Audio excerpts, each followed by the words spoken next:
Kashmir based political establishment से सरकार पे दबाव आया तो इन्होंने दो इंटरवेंशंस की।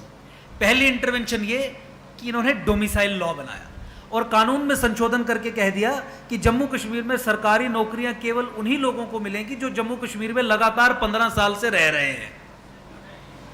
भारतीय नागरिकों को नहीं मिलेगी, क्योंकि कोई भी भारतीय नागरिक 15 साल से लगातार जम्मू कश्मीर में तो नहीं रह रहा है। तो डोमिसाइल का कानून इंट्रोड्यूस करके नौकरियां इस तरीके से छीन ली गई भारतीय नागरिकों का हक। जम्मू कश्मीर का कोई भी व्यक्ति कहीं पे भी जाके फॉर्म भर के पब्लिक एम्प्लॉयमेंट सरकारी नौकरी ले सकता है, लेकिन 370 के चलते भारत का कोई नागरिक जम्मू कश्मीर में सरकारी नौकरी नहीं ले सकता था। और 370 और 35 के कारण ये था, लेकिन खत्म करने के बावजूद भी इस तरीके से इंट्रोड्यूस करके ये फिर से एक बैरियर मुस्लिम अपीजमेंट के चलते, तुष्टीकरण जो ग्रेजुएट हो गया है तृप्तिकरण पे, उसके चलते इंट्रोड्यूस कर दिया गया।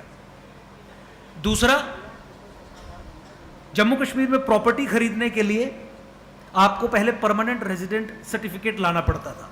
अगर आपके पास परमानेंट रेजिडेंट होने का सर्टिफिकेट है तो जम्मू कश्मीर में आप घर खरीद सकते थे, मकान बना सकते थे, जमीन खरीद सकते थे, प्रॉपर्टी बाय कर सकते थे। आज वहां पे भारत सरकार ने पुनः कश्मीरी मुस्लिम टोटलिटेरियन हेजिमोनिक एंटी इंडिया एस्टैब्लिशमेंट के प्रेशर के चलते एग्रीकल्चरिस्ट सर्टिफिकेट नाम की एक चीज इंट्रोड्यूस कर दी। परमानेंट रेजिडेंट सर्टिफिकेट अब रिप्लेस हो गया एग्रीकल्चरिस्ट सर्टिफिकेट से। किसी भारतवासी को जम्मू कश्मीर में अगर जगह खरीदनी है, प्रॉपर्टी खरीदनी है, जमीन खरीदनी है, तो उसे सबसे पहले तहसीलदार से एग्रीकल्चरिस्ट सर्टिफिकेट लेना पड़ेगा। और तहसीलदार एग्रीकल्चरिस्ट सर्टिफिकेट तभी देगा अगर आप या आपकी फैमिली ऑलरेडी जम्मू कश्मीर में प्रॉपर्टी या जमीन होल्ड करती है।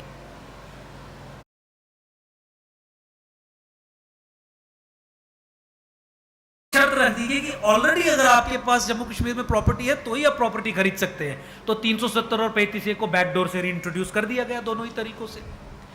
भारत की नागरिकता लेने के लिए किसी यूएस या कैनेडियन सिटीजन को नेचुरलाइजेशन के प्रोसेस से अधिकतम 11 वर्ष लगेंगे, लेकिन किसी भारतवासी को जम्मू कश्मीर में नौकरी लेनी है तो उसे 15 वर्ष वहां पर रुकना पड़ेगा। तो 370 और 35A बैकडोर से वापिस आया। और जैसा मैंने पहले बताया कि 370 और 35A के उस अरेंजमेंट के चलते तय ये किया गया था कि जम्मू कश्मीर में सत्ता केवल कश्मीरी मुस्लिम एस्टैब्लिशमेंट को दी जाएगी।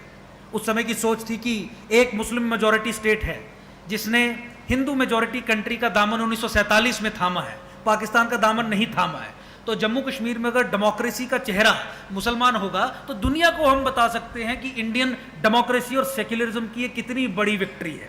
और इस अरेंजमेंट के चलते हिंदुओं की, सनातनियों की बलि दे दो, उन्हें गुलाम बना दो उन जिहादियों का, उन्हें गुलाम बना दो उन पैन इस्लामिस्ट ताकतों का जो मुस्लिम ब्रदरहुड के मॉडल पे चलते पॉलिटिकल पार्टीज का चोला पहन के जिहाद को आगे बढ़ाने का काम कर रही हैं। पिछले 70 सालों में हमने ये भुगता। तो अरेंजमेंट था जम्मू कश्मीर में सत्ता की बागडोर केवल कश्मीरी मुस्लिम एस्टैब्लिशमेंट के हाथ में ही रहेगी। अब आप 370 और 35A के खत्म होने के बाद देखिए, जिसमें ये बैलेंस ऑफ पावर शिफ्ट करने का, चेंज करने का समय आया, तो भारत सरकार ने देखिए कैसे जम्मू संभाग और सनातन समाज की पीठ में छुरा घोंपा। आपको समझ आ जाएगा इसी बात से कि जब डिलिमिटेशन शुरू हुई, जम्मू कश्मीर का पुनर्गठन हुआ, अब तय होना था कि जम्मू संभाग जो 10 जिले हैं, कश्मीर संभाग जो 10 जिले हैं, और जम्मू संभाग जो 3 गुना बड़ा है कश्मीर से, जम्मू संभाग को विधानसभा में कितनी सीटें मिलेंगी और कश्मीर संभाग को विधानसभा में कितनी सीटें मिलेंगी। तो हमने ये कहा, क्योंकि आप जानते हैं कि एकजुट जम्मू पार्टी वहाँ पे संघर्ष कर रही थी, मैं प्रेसिडेंट, और अभी फिर हमने परिवर्तन किया ये, और वो हमने declared it as a pan India party. इस बात को हमने पब्लिक डोमेन में लाके बिल्कुल सीधे तरीके से स्थापित किया कि अगर आपको जम्मू कश्मीर में परिसीमन करवाना है, डिलिमिटेशन करवानी है, सीटों का बंटवारा करना है इस 90 मेंबर असेंबली में, तो आप 2011 के सेंसस को आधार मत बनाइए, क्योंकि 2011 का census fraud, fudged, anti Hindu, anti Jammu, pro Kashmir, pro Muslim census था। एक्सपर्ट्स के साथ बैठ के जो डेटा हमने पब्लिक डोमेन में लाया, तमाम पॉलिटिकल पार्टीज मजबूर हो गई ये पब्लिक पोजीशन लेने में कि जम्मू कश्मीर में जितने भी सेंसस ऑपरेशंस हुए वो फ्रॉड और फज्ड थे। आपको जान के हैरानी होगी कि पूरे भारत में सेंसस ऑपरेशंस को भारत सरकार कंट्रोल और रेगुलेट करती है, लेकिन 370 और 35A के चलते जम्मू कश्मीर की सरकार के पास स्पेशल प्रिविलेजेस और पावर्स थी कि वो अपना भी एक सेंसस कमिश्नर अपॉइंट कर सकता था, और भारत सरकार उस इक्वेशन से बाहर होके जम्मू कश्मीर की सरकार ही कायदे से तरीके से प्रैक्टिकली स्पीकिंग सारे सेंसस ऑपरेशंस जम्मू कश्मीर में करती थी। और अरेंजमेंट ये था कि सत्ता हमेशा कश्मीर के हाथ में रहेगी, तो सेंसस फज किए जाते थे।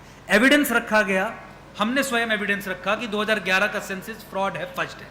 जहां 10 साल की डेकेडल ग्रोथ में हिंदुओं की ग्रोथ को -10% दिखा दिया हो, जो तभी हो सकता है अगर लाखों की संख्या में हिंदुओं का कत्लेआम हुआ हो, तो वो सेंसस पे कौन विश्वास कर सकता था। ऐसे ही डिटेल्ड पेपर्स हमने रखे और मजबूर कर दिया, और खासकर भाजपा ने डिलिमिटेशन कमीशन के सामने लिखित में, हमारा दबाव बनने के बाद, नेशनल मीडिया में बात आने के बाद, हमारे लगातार प्रेस कॉन्फ्रेंसेस और अवेयरनेस कैंपेन्स और प्रोटेस्ट डेमोन्स्ट्रेशंस करने के बाद भाजपा ने लिखित में डिलिमिटेशन कमीशन को दिया कि भाजपा भी मानती है कि 2011 का सेंसस जम्मू कश्मीर में फ्रॉड और फज्ड था, लिखित।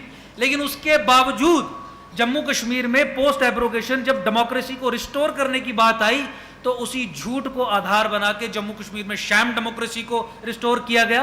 सत्ता की कमान पुनः कश्मीर में स्थापित कर दी गई। 90 में से 47 सीट्स कश्मीर को दे दी गई और जम्मू संभाग को 43 दे दी गई। 2021 के सेंसस के आधार पर डिलिमिटेशन अगर जम्मू कश्मीर में की गई होती, तो 370 और 35 की जो एब्रोगेशन थी वो उसकी नेचुरल डायरेक्शन या लॉजिकल कंक्लूजन तक चलती। जम्मू संभाग को, राष्ट्रवादी समाज को 50 सीटें मिलती, कश्मीर को केवल 40 सीटें मिलती। लेकिन अल्टीमेटली 370 और 35 को बैकडोर से रीइंट्रोड्यूस करने का निर्णय हो चुका था, इसलिए जम्मू संभाग को पुनः, राष्ट्रवादी संभाग को पुनः कश्मीर का गुलाम बना दिया गया और इनडायरेक्टली अलग पॉलिसी इंटरवेंशन से कश्मीर के हाथ में ही सत्ता सौंप के हिंदुओं को, गैर मुसलमानों को एक सेकेंड ऑर्डर स्टेटस में, कश्मीर की एक कॉलोनी, एक हॉस्टेज के रूप में खड़ा कर दिया गया। और इसकी इम्प्लीकेशन ये है कि इस अरेंजमेंट में जो सनातन के इस्लामीकरण का प्रोसेस है, जम्मू संभाग के इस्लामीकरण का प्रोसेस है, वो लगातार चलता रहेगा।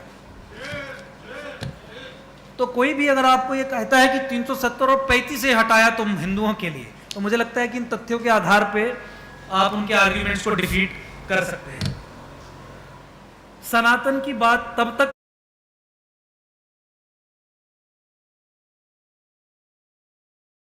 जब तक गौ हत्या पर संपूर्ण प्रतिबंध लगाने की बात नहीं होती।